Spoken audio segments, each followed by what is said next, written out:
I was thinking here, the sixth book, it really kind of everything hits the fan, and not only have you got to deal with the Dark Lord's evil forces, but you've got to deal with raging hormones as well. So there's all sorts of drama going on. I don't know whether that made it a treat or whether it was actually quite tough.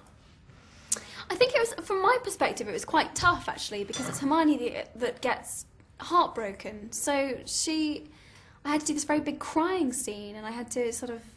She's very vulnerable and emotional in this one, so I think it was a challenge.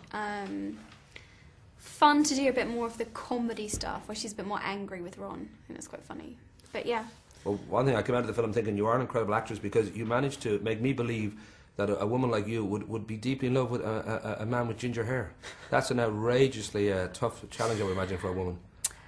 Oh, I think Rupert's gorgeous. He is. He's totally gorgeous. He's very handsome. Very handsome indeed. Well, I don't know what, when you kind of said about the kiss, which took 5 takes, you said that I saw a quote where you said it's the most horrible thing I've ever had to do. Oh, you see, you misunderstand. Which I guess was just a challenge of it rather than the actual experience. Yeah, you misunderstood. It's been really badly misinterpreted, because it sounds as if I'm saying that it's horrible because it's Rupert.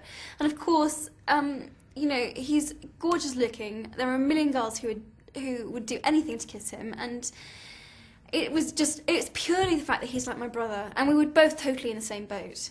I'm sure he will tell you exactly the same thing, that it was very strange and very weird. It took 5 takes. Are you sure he wasn't messing it up deliberately? It was just you were laughing, I think? Believe me, we both wanted it to be over equally as much as the other. The only way I could, it was honestly like kissing my brother. It was weird.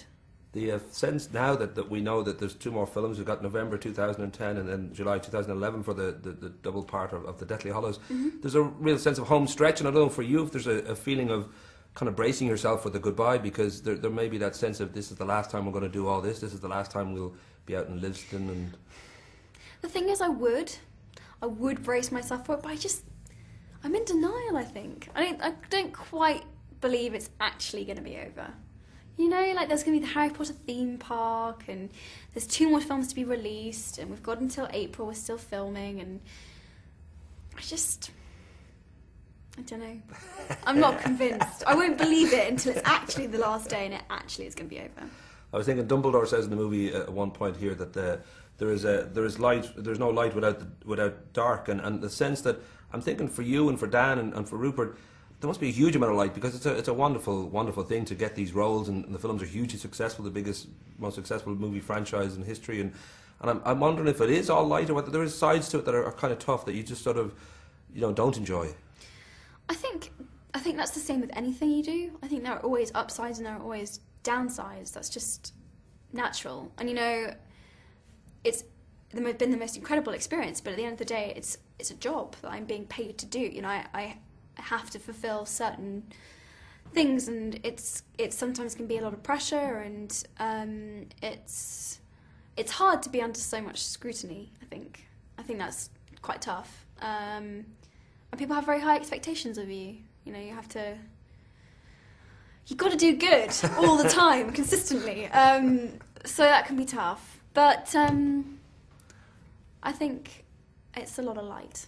You know, I really know how lucky I am. I know that I'm in a very lucky position, and you know, I need to keep reminding myself. You know, it's incredible, really.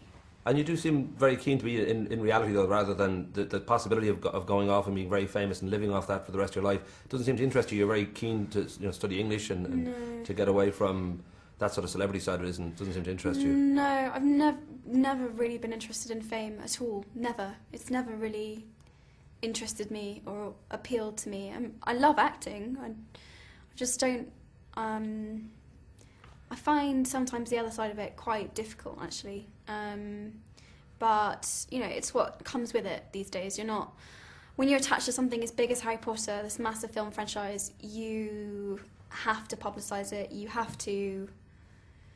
I think also because, I don't know, it just sort of, it comes with it. You can't, it's part of your job. Right. And will you stick with it, do you think? You'll do this live for a while, or I mean, are you tempted to... Well, I'm going to university at the end of August, so I'll get kind of a break doing that and studying and a bit of normality, and which would be nice for a while. I'm looking forward to that.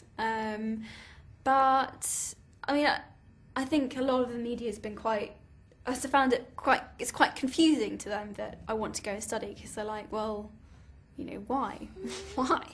And I'm like, well, because I think university sounds like a hell of a lot of fun, and I really want to go and hang out with people my own age, and I want to keep studying, and I want to have the chance to travel and do something a bit different, and act my own age for a bit. It'd be fun. So, but it doesn't mean that I'm never going to act again, and that I can't. I get like. When you're at university, you get like 5 months of holiday a year, and I can easily schedule a film into that. So I'm going to do both. Sounds like a good choice. Rock and roll. Thanks very much.